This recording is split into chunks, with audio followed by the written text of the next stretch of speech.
some intangibles that those projections failed to take into consideration. The crowd was going crazy. There's not much in life that's better than that. You're listening to Garlic Fries and Baseball Guys with Mark Willard and Joe Shasky on the 95.7 The Game Podcast Network. Well, hello. What's going on? It's Garlic Fries and Baseball Guys. That's Joe Shasky. I'm Mark Willard, and a very special episode that we've been waiting to do, quite frankly, which is the Giants making an impact in the offseason. Joe, I know, especially because you were out at 95.7 The Game the day after this happened, so I feel like the world has not gotten to hear enough from you yet about what you think about what has taken place. Well, look, I mean, I was devastated when they didn't land Aaron Judge, and I think the way it went down, the more that I've learned, as frustrated as I am with ownership and whatnot, I'm equally as frustrated with Aaron Judge, and that's for another day, another time, another place. But if you're going to be mean and frustrated and angry, you also have to praise the organization when they make a great move. To me, this is a great move. Like, I know it comes with risk. This is a guy with a big back injury, list if you look at his last 6-7 years.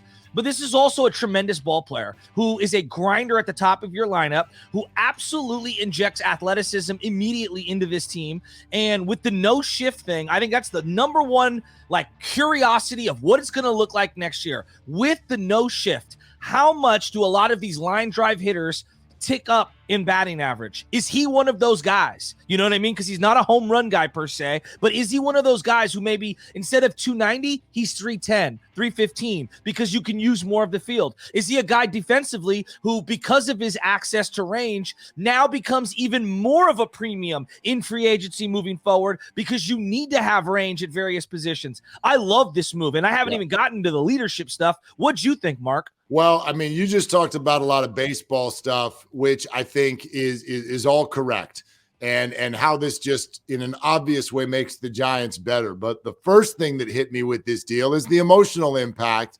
on the whole organization and its fan base. Maybe I'll date myself a little bit here, but do you remember the movie The American President? Remember the movie? Okay, so just like the super quick synopsis is Michael Douglas is playing the president of the United States, and he's the incumbent as they go into the next election. And the next election, his counterpart is played by Richard Dreyfuss, and his name's Bob Rumson or Rump something, whatever. And Dreyfuss's character for the whole movie is just doing a negative campaign thing. Like he just bop.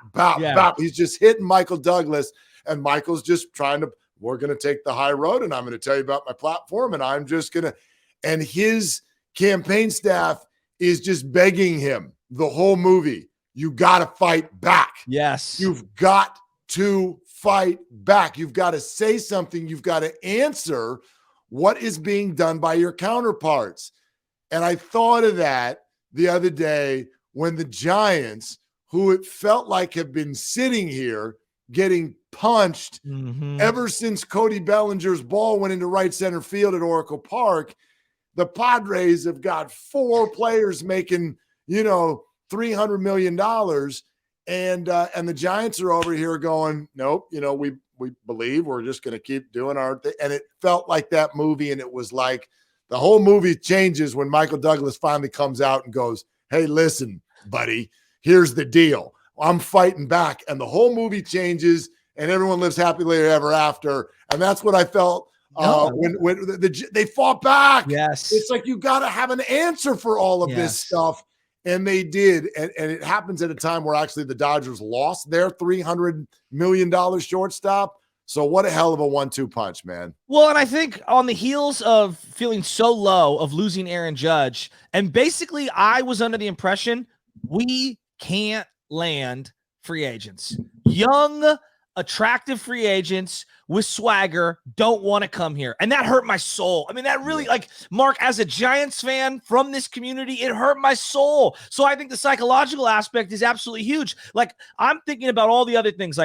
They have not landed an international type player in free agency, at least at the high top end of the market, in years. And this is an organization that's known for that. I mean, we've touted the Alou brothers all in the outfield simultaneously.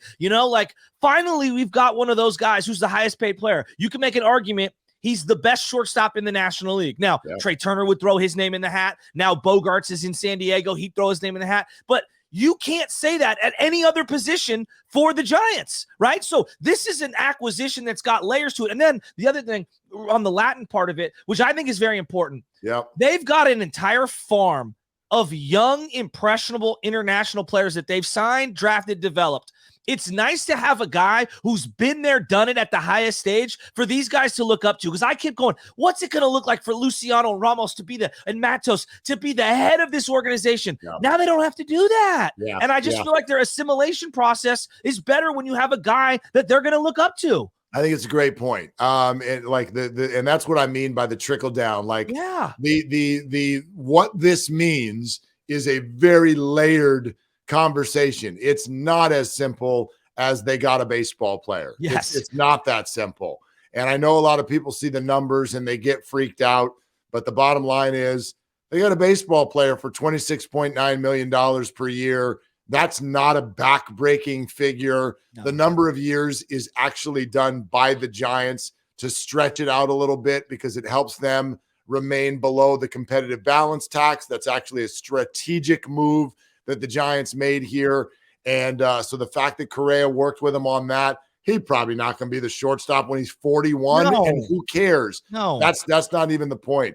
It changes things emotionally. It changes things for the farm system. It puts, you actually have a middle of the order. And that's the other thing that I wanted to talk about. The Giants, the Mets are getting all this pub for this ridiculous offseason. The Giants are number one in dollars committed this offseason. Number one. Now, in all of baseball, the Mets are number two by $1 million. Wow. Now, the Mets are over the tax, though. So their payroll is actually pushing $500 million. The Giants are not. They still got all kinds of space. So the commitment, this is what I felt. Whether they said it with these words or not, they went into this offseason and made a promise, and they kept it. That is massive to me. Yes. They kept their promise, and the other deals they signed, didn't they suddenly look better? Like if you're like, oh, we promised you Judge and we gave you Mitch Haniger, you're like, oh, come on. But if you're like, no, we got Correa. Exactly. And then I'm like, and Mitch Haniger. Like it's a completely different tone set around all the other Jock Peterson too, all the other signings. If you were to just do position players alone, because pitchers can dilute this. He's a top 25 player in baseball. That's who Correa is. I mean, he is one of those kind of guys. And maybe I'm being top 15. Yeah, exactly. Maybe I'm being too generous. Mitch Haniger now looks amazing. And I felt so bad for him because we're crushing him. I'm like, Mitch Haniger's good. Like, that's the crazy thing. He's a good player. I know he got hurt. He is a stud. The Giants need this. Here's the other element. And you're talking about just like on the field and things like that. I think that I obsess about right-handed power and home runs, and we all do. But if you really look between the numbers here when it comes to the Giants' success, gap hitting actually plays really well in our ballpark. Melky Cabrera, and I know he was on steroids, had a monster year, not hitting the ball out of the ballpark, hitting gaps. And that's where, like, the no-shift thing with Correa, I'm fascinated to see how it plays out. And I just think that you got a top-of-the-order grinder who's going to see pitches. And, like, we really didn't have those traditional 1, 2, 3 hitters. So it's nice to have a couple guys. And Haniger as a bopper in the middle of the order, like, it all makes more sense now.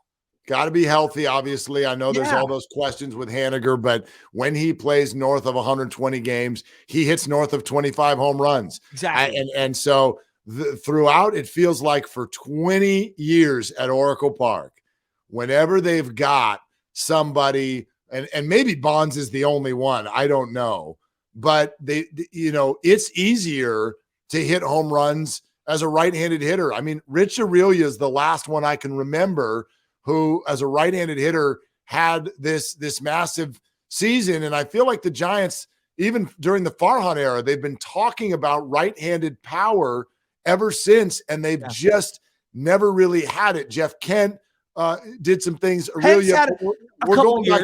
We're going back 20 years. Buster Posey wasn't a power hitter. I don't see him as a power hitter. He's a great hitter. Yes, agreed. But, it was Bonds, and I think they've always been looking for this, and so they've really got some right-handed jammers now in the middle of the lineup. I'm not sure that they're 100% done. I do think one more outfielder who's Agreed. really got a glove would be interesting. I think that the bullpen still could use some help, but outside of that, there are certain positions where they're going to go every day, and there are certain positions like first base that might be a little bit of a grab bag, but I don't hate some of the options that are over there in Wilmer Flores and JD Davis.